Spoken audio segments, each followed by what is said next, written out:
Bonjour à toi et bienvenue sur l'émission En Amour. Moi c'est Nicolas, l'auteur du blog graindecoeur.fr et je te souhaite la bienvenue sur le podcast.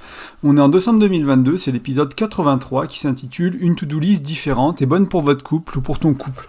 En fait, pour beaucoup de nous, chaque jour on a une to-do list à faire. To do, ça veut dire à faire en anglais.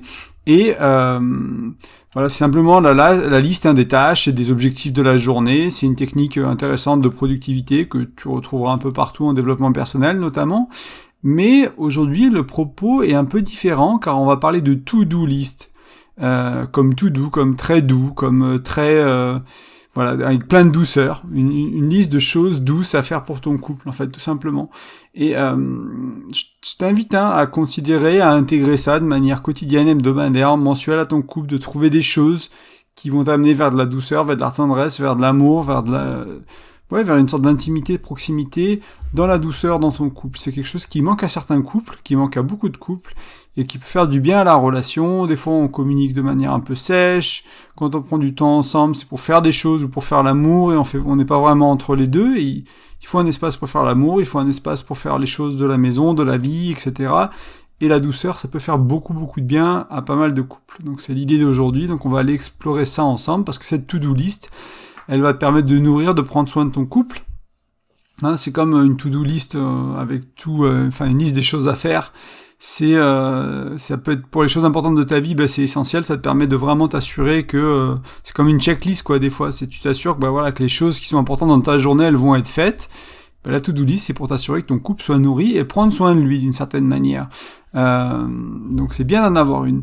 Et ça peut être cool de l'écrire même par écrit, de l'avoir dans un coin de ta tête, peu importe, parce que cette to-do list, mais ce qui est important de l'avoir, de l'avoir quelque part, qu'il y a des éléments qui soient clairs, elle va te permettre de retourner à la connexion avec l'autre. Ça va être une belle manière de cultiver l'amour, l'intimité, la douceur. Donc c'est des choses qui sont essentielles, que j'en parle régulièrement, et on n'a pas toujours les outils pour ça, on sait pas toujours quoi faire en fait. Parce qu'on veut des relations qui durent, mais dans lesquelles ça va bien, il y a de la complicité, il y a de la communication, il y a de l'ouverture de cœur, il y a de l'intensité aussi, il y a du désir, il y a de la passion, etc. On veut tout ça, mais on comprend pas vraiment qu'en fait ça se cultive, ça se crée, ça se maintient au fil du temps, avec des choses, il y a des habitudes à prendre, il y a des manières de faire le couple qui peuvent aider à créer ça et à maintenir ça sur la durée. Une to-do list, c'est une idée comme une autre, c'est un outil comme un autre pour t'aider à faire ça en fait. Et au-delà de cette idée générique de to-do list, tu pourrais faire ta propre, celle qui est tienne, celle qui t'appartient. Je vais aussi te partager la mienne, du moins je vais t'en partager une version. Et toi, bien sûr, libre à toi d'en faire une autre, de la modifier, d'enlever des choses, d'en faire quelque chose de très différent, de t'approprier cet outil-là, cette idée-là, et d'en faire quelque chose qui est utile et qui marche pour ton couple. C'est toujours ce que je prône, ce que j'essaie de t'amener, des choses que tu peux soit utiliser comme telles, soit que tu peux modifier pour qu'elles te servent pour toi. C'est aussi une to-do list qui peut te servir quand tu pars en vacances à deux, des idées pour la Saint-Valentin. Voilà, simplement quand tu as du temps à passer à deux, plus ou moins intimement, ça peut être quelque chose d'intéressant. Et surtout si ton couple a besoin de reconnexion, de tendresse et d'amour. Tu vas voir, je vais l'amener plusieurs fois quand je vais te parler un peu de cette to-do list. L'idée, c'est pas nécessairement d'aller dans la sexualité, c'est peut être une option, c'est très bien d'aller dans la sexualité. Si ça manque, ça peut être un manque de tendresse, et donc ça peut aussi aider de passer par d'autres étapes avant d'aller dans la sexualité. Et la to-do list peut aider aussi pour ça, pour certains couples où il y a besoin un peu de ralentir, d'aller vers la tendresse, d'aller plus vers une énergie féminine. J'ai pas dit femme, j'ai pas dit voilà, c'est peut être les hommes aussi qui ont besoin de ça, une énergie qui est plus féminine, qui est plus yin, pour ceux à qui ça parle. Avant de commencer la liste, je voulais juste te donner un petit outil, un petit conseil. C'est important, si tu fais les choses de cette to-do list, d'avoir un peu de temps devant toi. Si possible, le temps qu'il faut, qui est approprié à l'action, entre guillemets, ou ce que vous allez faire ensemble, ce que tu vas faire avec ta chérie, ton chéri, d'avoir assez de temps. Comme ça peut être un moment relaxant et nourrissant. Si on est stressé par le temps, ça va un peu à l'encontre de la to-do list, et ça peut être compliqué. Et aussi, c'est éventuellement de créer une sorte de bulle d'amour, un moment où vous êtes confortable avec ta chérie, donc prendre le temps de créer une atmosphère si besoin, de chauffer la chambre si vous allez passer un temps dans la chambre, de mettre une petite musique, de mettre quelques encens, des bougies, de mettre une décoration au mur, de mettre un ballon, ou d'amener quelque chose à manger, juste de faire de la tisane chaude, quelque chose qui va vraiment, prenez le temps de pas juste faire l'action, de faire ce qu'il y a autour aussi, parce que simplement le temps de se poser, de préparer entre guillemets ce moment-là, même si c'est 5 minutes, même si c'est 10 minutes, ça va commencer à nous faire rentrer dedans en fait. Ça va nous permettre d'y aller tout doucement. Donc on va être en transition. Au lieu d'arriver, de sortir, je sais pas moi, du boulot, t'es en télétravail, t'as prévu de faire la to-do list, t'as 1 heure avec ta chérie, hop, tu montes et t'y vas direct. Non, il y a ce moment, ok, on va prendre 5-10 minutes pour préparer. On aura moins de temps pour faire ce qu'on veut faire, mais en même temps, on sera rentré dedans, on sera dans une énergie, dans une dynamique un peu différente. Donc aujourd'hui, je crois qu'on va voir 6 choses pour la to-do list. Et on va les voir une par une, tout simplement. Hein. Ça commence assez rapidement cette fois. J'ai pas mal de choses à partager, donc on va commencer assez rapidement. Le premier point sur cette to-do list, c'est la séance de câlin. Une séance de câlin ultime, on pourrait dire, vu que c'est une to-do list ultime que je partage avec toi. C'est encore une fois, donc c'est prendre le temps de se faire des câlins, donc du toucher physique, du corps à corps, du peau à peau. Pourquoi pas toujours en évitant d'aller vers la sexualité, au moins pour un moment, essayer de ralentir un peu. Si les câlins, ça amène des touches sexuelles, ça amène de l'excitation avec la nudité des corps, ou parce que vous êtes moins habillé, parce que vous êtes mis au lit, etc., c'est tout à fait ok, il n'y a pas de problème avec ça. Et en même temps, essayez vraiment de ralentir, essayez de profiter de ce moment de avant faire l'amour. C'est de voir, c'est pas nécessairement des préliminaires, c'est autre chose, c'est juste... On va se prendre bras dans les bras, on va se faire une cuillère, on va je sais pas, moi, tu fais un câlin à la jambe de ta chérie, puis elle fait un câlin à ta jambe, vous êtes à l'opposé. Essayez des choses différemment. Mettez le chauffage s'il y a besoin, habillez-vous confortablement, pourquoi pas en nu, c'est aussi ok. Et essayez de faire des câlins un peu différemment, peut-être dans le silence, en respirant ensemble, pour vraiment amener de la douceur. Et vous pouvez éventuellement inverser les rôles, c'est-à-dire qu'il y en a un qui va dire bah moi je voudrais un câlin comme ça, et puis on met 2-3 minutes, 5 minutes, on met un timer s'il faut, ou le temps d'une chanson, et puis chanson d'après on change, moi je voudrais un câlin comme ça, puis moi je voudrais que tu viennes mettre ta tête sur mon torse, moi j'aimerais que tu me fasses une cuillère, etc. Et vraiment être dans le moins d'échanges verbal, on n'est pas là pour parler, on n'est pas là, c'est pas cette invitation, elle n'est pas là pour discuter, pour ouvrir des choses, elle est là pour se connecter avec les corps, pas nécessairement dans la sexualité, pour juste voir ce qui se passe, voir si ça fait du bien, voir si ça nourrit, voir si ça calme, voir si ça apaise, être un peu curieux de cette expérience-là du câlin, de prendre le temps de se câliner tranquillement. Et encore une fois, une invitation au silence, à la respiration, pour amener ce calme, cette paix, ce bien-être. C'est aussi, pourquoi pas retrouver douceur, douceur, ouais, et ça peut amener à ce calme, ce bien-être, cette douceur, ça va pouvoir t'amener éventuellement vers le désir, vers la sexualité, bien sûr c'est ok, c'est aussi ok de passer du câlin au préliminaire, du préliminaire à faire l'amour, il n'y a pas de problème avec ça, mais encore une fois, peut-être c'est ce que tu fais habituellement, et là l'idée c'est de faire un peu différemment, sinon c'est ce que tu fais habituellement, donc vois si tu arrives à faire autrement, et voici ce que ça t'apporte de faire autrement. C'est peut-être mieux, c'est peut-être moins bien, c'est peut-être juste différent, il n'y a pas à le qualifier de mieux ou de moins bien, ça nourrit peut-être une autre part de tes besoins vis-à-vis du couple, de passer ce temps-là, de prendre ce temps-là, cette qualité-là, de temps avec ton ou ta chérie. Donc ça c'est pour les câlins, c'est la première suggestion de to-do list, on va dire. Ensuite, on va passer aux bisous, parce que c'est bien les bisous, non, les baisers, prendre le temps de faire ça, ça peut aller avec la séance de câlin, alors ça peut faire déraper la séance de câlin plus rapidement du coup, mais aussi ici l'invitation c'est de prendre du temps et de jouer avec les baisers, de jouer avec les bisous. Tu peux faire des choses encore une fois différentes de d'habitude, peut-être vraiment de le faire dans les yeux, des bisous esquimaux avec le nez, des bisous papillons avec les yeux, sur les yeux, sur le corps ailleurs, des bisous tendres, des bisous doux, et sans nécessairement chercher la surenchère sexuelle, le teasing. Voilà, si on jouait avec la langue de manière inoffensive pendant un bisou, par exemple, ça ressemblerait à quoi? Si on faisait juste s'embrasser pendant une demi-heure, on cherche pas à se tripoter, on cherche pas à se caresser les fesses, les seins, les trucs, les autres parties, on cherche juste à s'embrasser, à faire des pauses, à respirer, à se regarder. Je t'invite aussi ici au silence, du plus que tu peux, si ce n'est pour peut-être suggérer ou demander, mais pas pour parler. Vraiment, c'est des moments de connexion. C'est des moments de douceur, de tendresse, c'est pas des moments d'excitation, c'est pas des moments de tension sexuelle, c'est des moments de douceur. Il peut y avoir d'autres espaces, du temps pour l'excitation, pour le faire l'amour.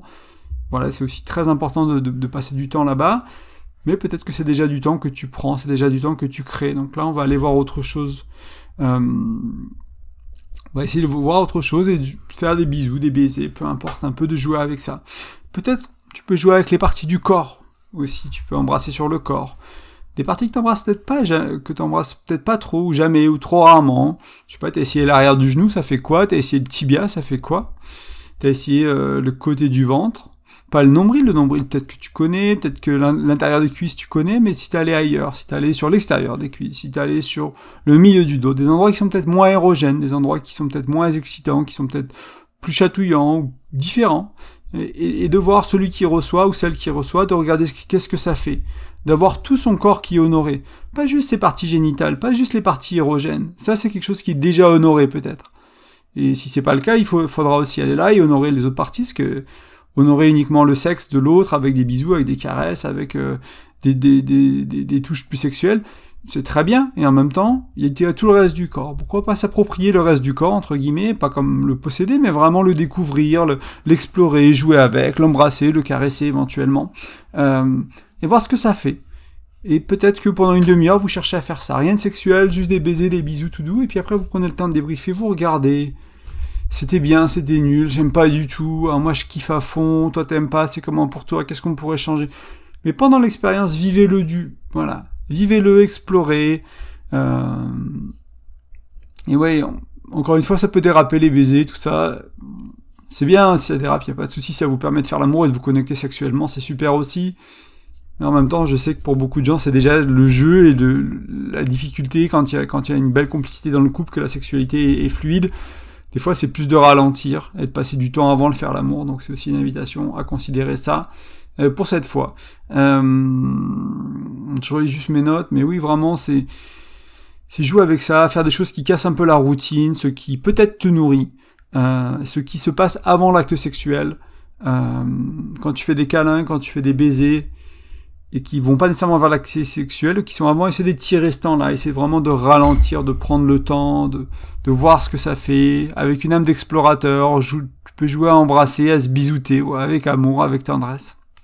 Donc ça c'était pour le 2, donc on a les câlins, on a les bisous, ensuite on va passer au toucher. Alors le toucher, ça pourrait être du massage, certains parlent de massage quand ils touchent le corps de l'autre, soit c'est du sexe, soit c'est du massage, ils sont pas vraiment entre les deux.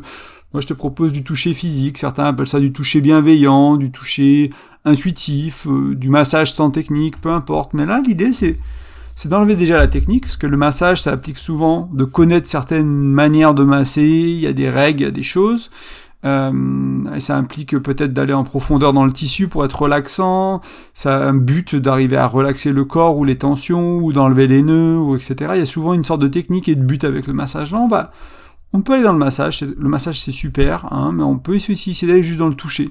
Qu'est-ce que ça fait si je ferme les yeux et que je caresse le corps, sans aller dans la sexualité éventuellement, même en évitant consciemment les parties trop érogènes, on sait qu'ils sont trop excitantes pour notre partenaire, pour voir ce que ça fait de vraiment s'arrêter ailleurs, de papillonner ailleurs, de regarder ce qui se passe sur le corps, de passer les mains, de frôler, de palper, d'appuyer un peu avec peut-être le dos de la main, la paume, le coude, le nez, j'en sais rien. Jouer un peu avec tout ça et vraiment avoir du contact physique qui est pas un câlin, qui est pas du massage, qui est pas de la sexualité, mais qui est aussi peut-être nourrissant, peut-être qui fait du bien, peut-être que ça relaxe. Voilà, prenez le temps de caresser, de palper, d'appuyer, d'être en douceur.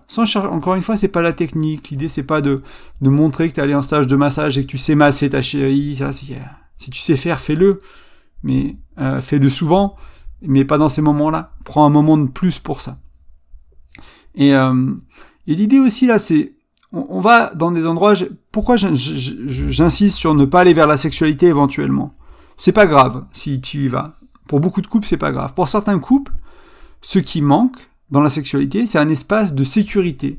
C'est-à-dire qu'on se sent pas à l'aise, on se sent pas en sécurité d'aller vers la sexualité. Il y a des peurs, il y a peur d'être prise pour un objet pour une femme peut-être, peur de performance pour l'homme, il y a des peurs, il y a des choses, il y a des tensions, et du coup on n'y va pas.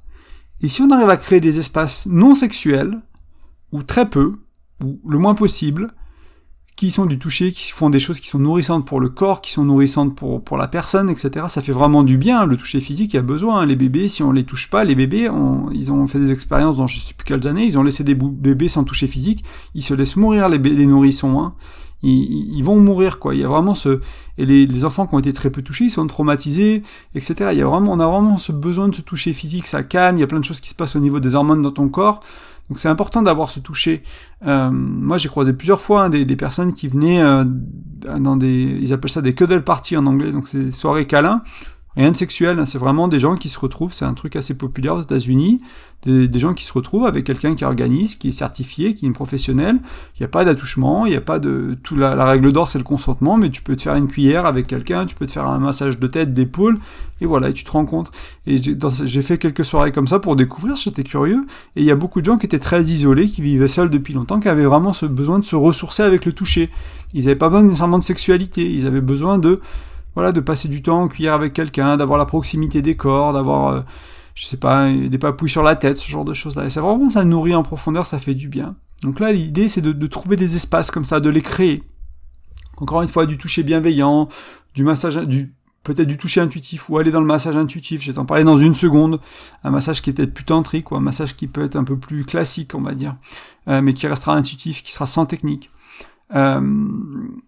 Et c'est ce massage qui pourrait être considéré comme tantrique, on va dire, que moi j'ai fait plusieurs fois en stage, qui est intéressant, je trouve. Ça peut être cette idée c'est le massé qui donne le rythme, en fait. Donc le massé s'allonge, respire par la bouche, ouvre la bouche et respire par la bouche, éventuellement fait un bruit, fait un ha, fait un petit bruit de ha quand il respire. Puis il peut commencer à bouger le bassin pour faire circuler l'énergie, pour faire réveiller un peu l'énergie sexuelle, mais encore une fois, sans aller dans le but du faire l'amour ou de chercher vraiment l'excitation. L'excitation peut monter, le désir peut être là, en essayant de faire circuler ça dans le corps avec la respiration, avec le bassin qui bouge. On laisse un peu la personne qui est la massée, entre guillemets, celle qui reçoit le toucher. Ça peut être en sous-vêtements, ça peut être nu, ça peut être même habillé, il n'y a pas de souci, c'est quelque chose que tu pourrais même faire avec un ami, si c'était habillé, qu'il n'y a pas de touche sexuelle, avec une amie, peu importe, c'est quelque chose pas besoin que ce soit fait que dans le couple, c'est des choses qui peuvent être faites autrement. Et l'idée, c'est une fois que le corps du massé commence à bouger, c'est que le masseur, il accompagne. Donc si la personne commence à aller sur le dos, on l'aide un peu, on le pousse, et puis si on voit que le corps s'étend, on fait des caresses sur le flanc, par exemple, qui vont sur tout le corps, et la personne qui touche, elle cherche à garder le contact permanence avec les mains le plus qu'elle peut, mais elle cherche à accompagner l'expérience du massé. Donc c'est pas le masseur qui va chercher à faire quelque chose, c'est le massé qui va respirer, bouger son bassin, s'asseoir, s'allonger sur le ventre, sur le dos, qui va vraiment essayer de vivre ce qu'il vit intérieurement, ce qui se passe dans son corps. Est-ce que son corps il a besoin de se recroqueviller, de s'étendre? Est-ce que son corps il a besoin d'être sur le dos, sur le ventre, sur le côté, de se mettre en boule, etc. Et le masseur il est là pour accompagner.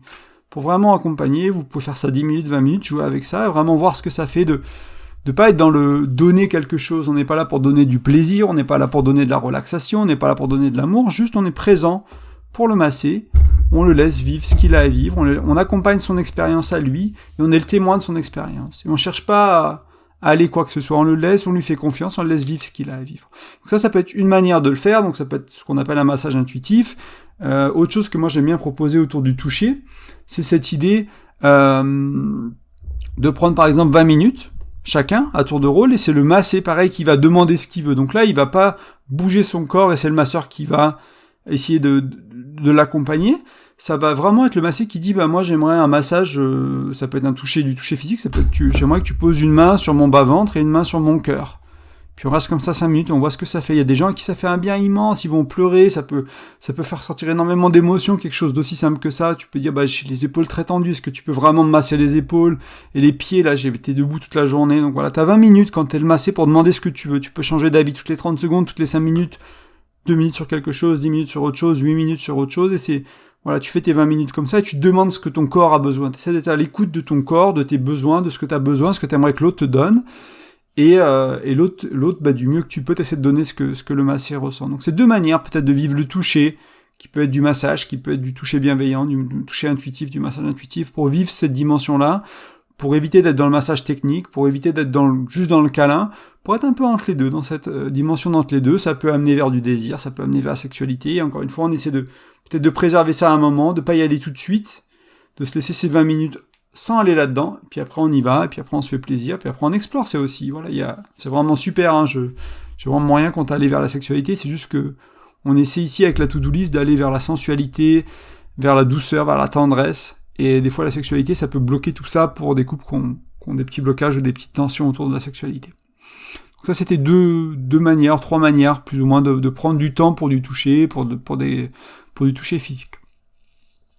Donc le prochain, le quatrième jeu que je te propose, entre guillemets, hein, celui-là il peut être vu vraiment comme un jeu, c'est de prendre une journée, je sais pas, tous les mardis, ou une fois par mois, ou à des dates différentes, et ce jour-là, l'idée c'est de faire avoir des attentions l'un pour l'autre. 5, 10, peut-être vous donner un nombre, et là ça va être une manière d'exprimer ton amour, ton attention, ton intention, ta créativité.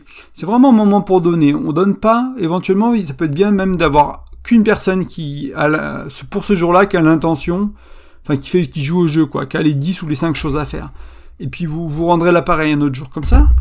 L'idée c'est de donner sans attendre de recevoir. Si on donne en espérant recevoir, c'est pas vraiment du don, ça peut être de la limite de la manipulation en fait. Les manipulateurs, hein, c'est un extrême de ça, ils donnent, où ils contrôlent, où ils font des choses en espérant recevoir quelque chose en retour, ou pour s'assurer d'avoir quelque chose en retour.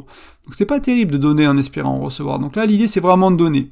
Parce que ça te fait plaisir, parce que ça te fait du bien. Ça fait du bien d'aimer l'autre. Ça fait du bien de prendre soin de notre chérie, de ta chérie, voilà, ça fait du bien de prendre soin du couple, tout simplement. Se connecter à cette dimension-là, ça fait du bien de prendre soin. Aujourd'hui, je vais prendre soin de ma chérie, je vais prendre soin de notre couple. C'est moi qui vais faire des efforts, c'est moi qui vais donner. Ça me reviendra, je suis convaincu que ça reviendra. Comment, quand, on sait pas. Peut-être dans une autre relation, peut-être dans une autre vie, peut-être.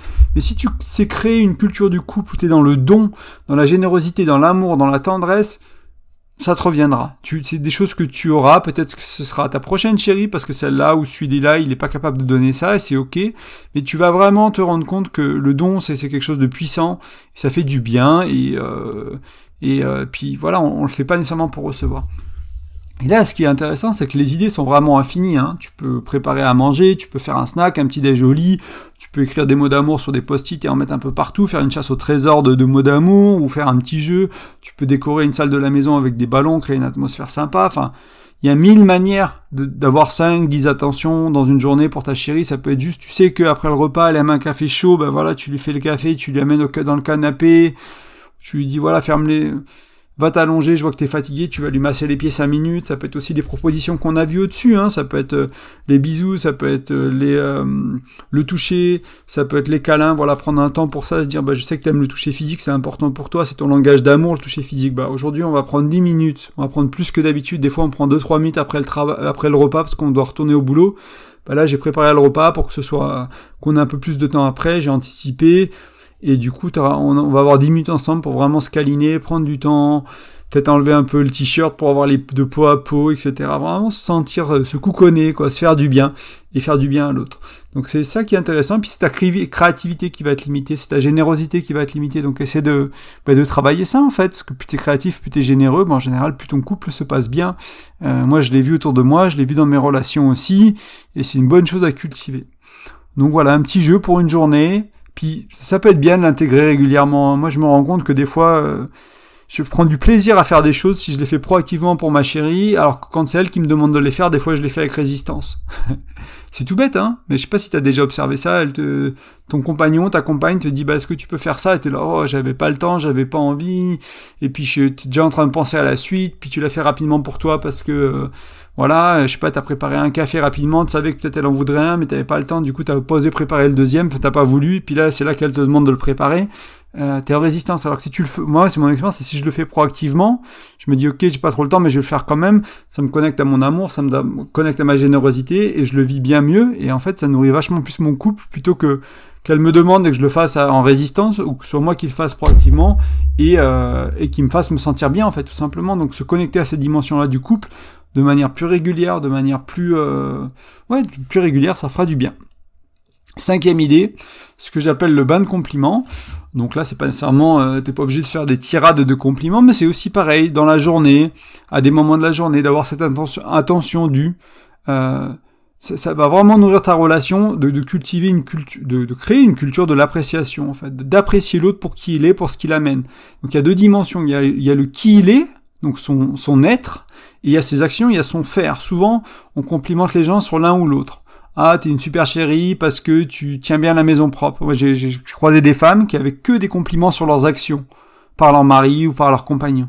Elles ont jamais eu de compliments quasiment jamais sur elles-mêmes, sur qui elles sont, quelles valeurs elles ont, les personnes qu'elles sont, etc., les mamans qu'elles sont, les compagnes qu'elles sont. C'est toujours sur les actions qu'elles font. Et donc là, on envoie un message inconscient du peut-être comme tu es, c'est pas très bien, ou ça, j'apprécie pas. Par contre, ce que tu fais, je l'apprécie, mais comme qui tu es, je sais pas dire merci pour ça. Alors soit je l'apprécie pas, soit je sais juste pas dire merci, mais ça peut être difficile pour l'autre. Donc attention à complémenter l'être et le faire, les actions et qui est la personne, à trouver des choses. Et le compliment, c'est pas une manière de faire des reproches cachés, hein. C'est pas merci pour ça, mais non, surtout pas dans ce cadre de la to-do list en plus.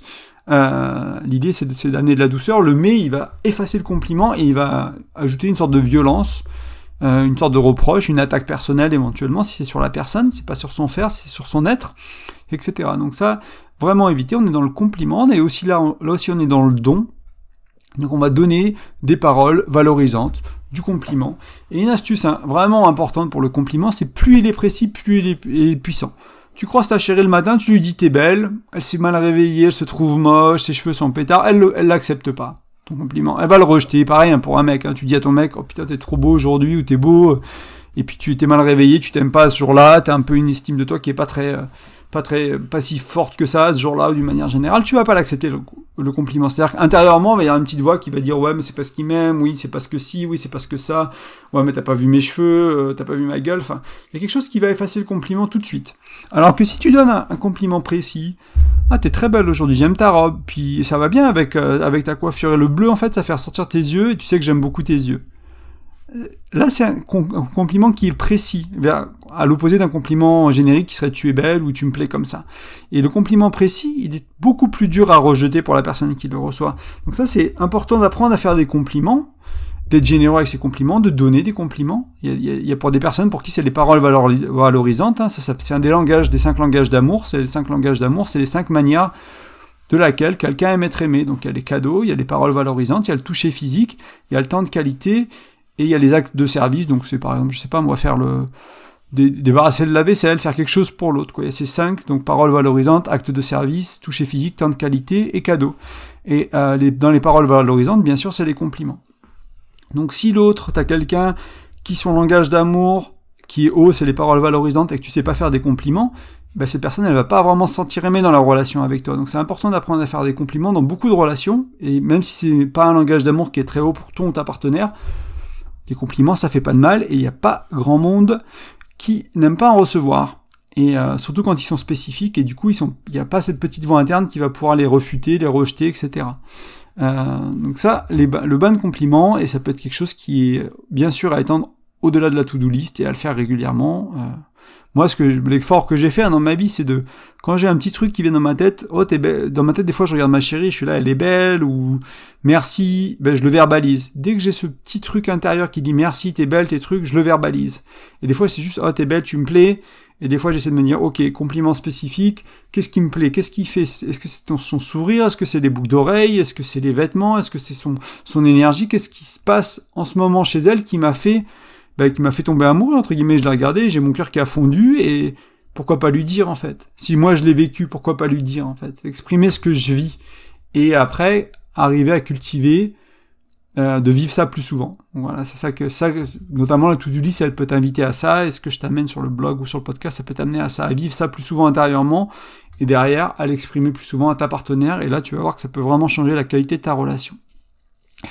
Et la dernière chose que je voulais amener sur la to-do list, c'est un petit, je sais pas si c'est un jeu, j'ai appelé ça les confessions intimes.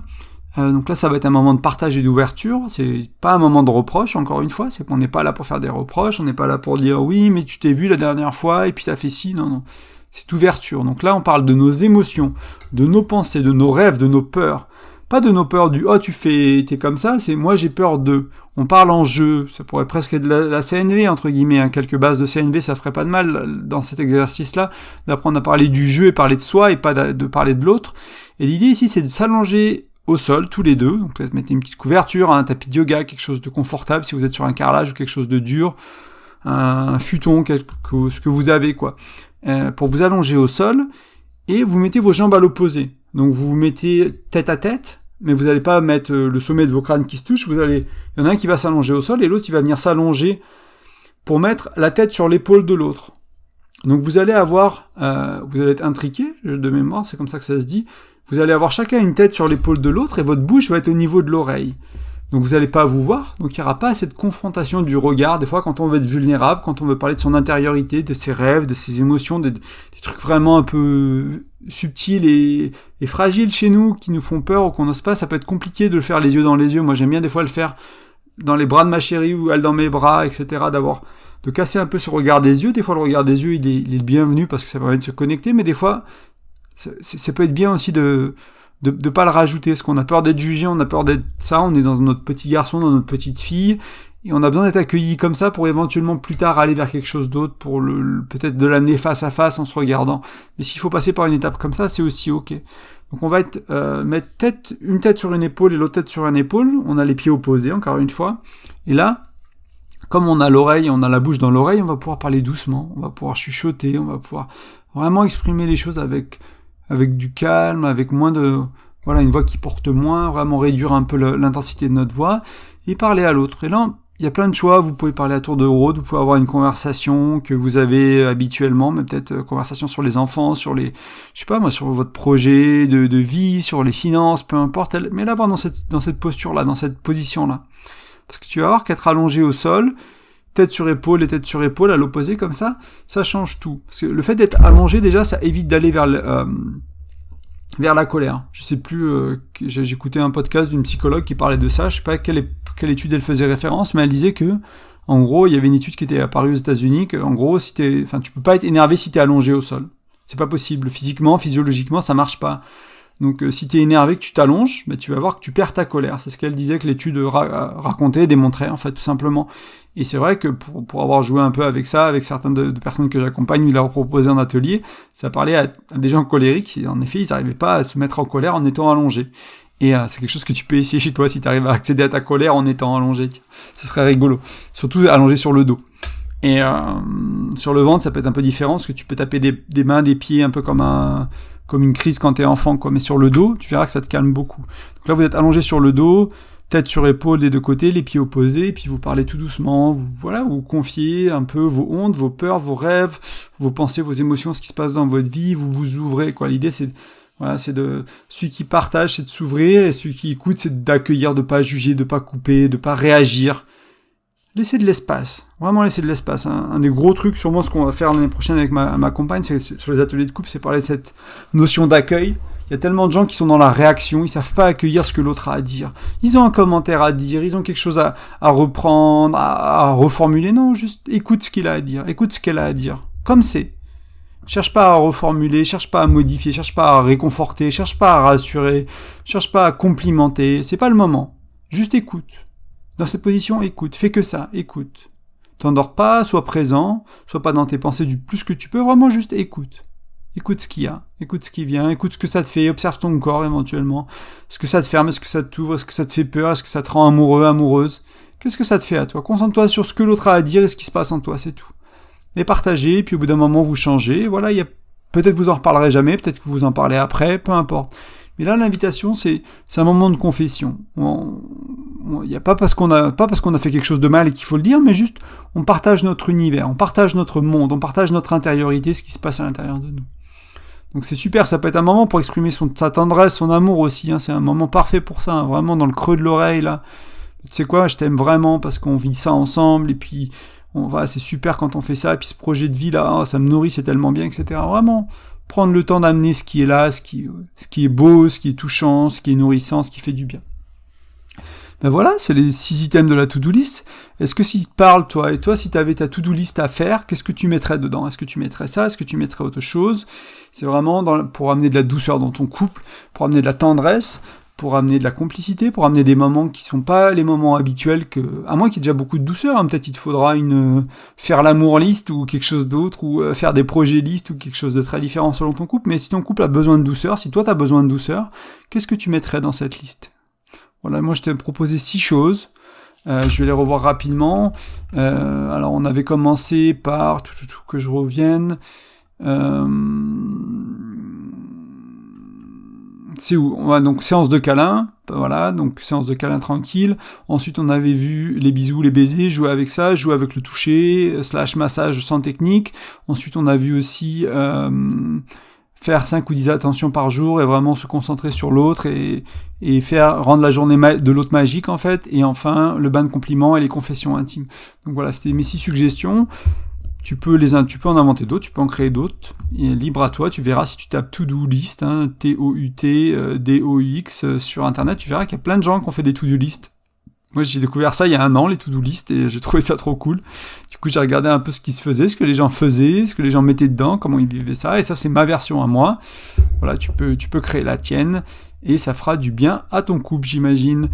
Du moins, c'est l'intention, et si ça fait pas du bien à ton couple, c'est toujours le temps de comprendre, d'analyser, de discuter, pourquoi ça marche pas, est-ce que c'est ce qu'on a besoin, peut-être qu'on a déjà beaucoup de douceur, on a besoin d'autres choses, ou c'était pas les bonnes choses qu'on a mis dans la liste, ou on l'a pas exécuté de la bonne manière, etc., et de comprendre. Donc même si ça marche pas, c'est toujours intéressant pour comprendre ce qui se passe. Bon, on arrive à la fin, donc comme d'habitude, tu peux laisser une note, une étoile, tu peux partager ce podcast sur la plateforme que tu écoutes, enfin la plateforme de ton choix, donc Deezer, Spotify, etc. Note ou commentaire, ça permet de gagner en visibilité, ou de t'abonner simplement, de suivre le podcast, ou de le partager à un ami, à de la famille, à quelqu'un qui tu sais que tu penses que ce sera utile du moins. Peut-être qu'on n'est pas sûr, mais que une idée, tu penses que c'est utile pour eux, que la douceur leur fera du bien dans leur couple, dans leur vie. Tu peux faire une to-do list perso, t'es pas obligé d'en faire une pour ton couple, tu peux faire c'est pour moi, c'est un bain avec des bulles, de la musique relaxante, je m'offre un massage 1 fois par mois, etc. J'apprends à m'auto-masser les pieds, le ventre, la tête, etc. Il y a plein de choses à faire à ce niveau-là. Donc n'hésite pas. Je propose des accompagnements, donc j'ai toujours de la place pour les accompagnements. Tu peux aller sur graindecoeur.fr, tu regardes l'onglet accompagnement, c'est expliquer ce que je propose, mais en gros cette idée, c'est t'aider à mettre ce que je te propose là sur les podcasts, sur les articles de blog, à le mettre ça en place dans ton couple en fait, sur la durée, que ça dure quoi. Donc si tu as envie de mettre en place quelque chose de précis, un outil que je t'ai partagé, quelque chose que tu te dis voilà, j'ai envie de mettre ça en place, ou quelque chose que toi tu as trouvé et que tu penses que je suis capable de t'accompagner là-dessus, voilà, on va essayer d'implémenter ça en place pour vraiment que ça, c'est pas de la thérapie, c'est pas du coaching, c'est un peu différent, c'est vraiment t'aider à mettre des choses en place concrètes dans ton couple pour que ça influence ton couple au quotidien en fait. Changer quelques croyances, changer quelques manières de faire, apprendre à mieux communiquer, avoir une to-do list, mais la vivre. C'est bien beau d'avoir une to-do list sur un papier, mais il faut que ton couple il le démontre que tu vis cette to-do list régulièrement, quoi. Il faut voir, c'est ça qui est important. Donc c'est t'aider à aller jusqu'à ce niveau-là, t'aider à la créer, et puis aussi si tu regardes les 6 derniers mois, te dire ouais, en fait, la to-do list, on fait des choses tous les jours, toutes les semaines, tous les mois, on fait des trucs dedans, c'est super, ça nourrit mon couple, ça fait du bien, etc. Et du coup, si ton couple il va pas bien, ou si jamais il y a une période de stress, si jamais il y a quelque chose au boulot, une période un peu plus tendue, tu sais que tu peux revenir à la to-do list plus tard. C'est ça, ça sert à ça aussi, ces outils-là. C'est pour y revenir plus tard, c'est-à-dire que tu vas le faire bien pendant 6 mois, puis après, je sais pas, il y a du stress au boulot, une nouvelle responsabilité, une promotion, un enfant, le Covid, la guerre en Ukraine, des trucs qui te stressent, qui te prennent du temps, un nouveau projet, peu importe. Tu perds ça et tu te dis, tu sais pourquoi ça marchait mieux avant, c'est parce que t'as utilisé quelque chose, t'as utilisé un outil, tu peux y retourner, c'est pas juste, on a eu une phase où ça allait bien, on a une phase où ça allait pas bien et on sait pas pourquoi. Ça te permet de comprendre ce qui se passe et de créer surtout, de co-créer ce que t'as envie qu'il se passe dans ton couple. Ces outils-là, ils servent à ça notamment. Et donc voilà, s'il y a jamais t'as envie d'être accompagné pour ça, je suis là pour ça, et tu peux aller sur graindecoeur.fr pour me contacter et on en discute. Et enfin, j'ai un e-book que je t'offre, qui est gratuit, en échange de ton prénom et de ton meilleur email. Comme ça, tu peux recevoir le lien pour le télécharger. Ça se passe aussi sur graindecoeur.fr. Il y a des petits formulaires de capture un peu partout. Tu laisses ça et tu reçois l'e-book. Il est sur la communication. C'est 5 outils pour mieux communiquer, moins se disputer. Donc, si déjà tu suis ces 5 outils-là, et en plus tu fais une to-do list, tu devrais être pas mal pour ton couple. Ça devrait déjà pas mal t'aider. En tout cas, je te remercie fortement pour l'écoute. Et puis, je te dis à la semaine prochaine. Allez, ciao!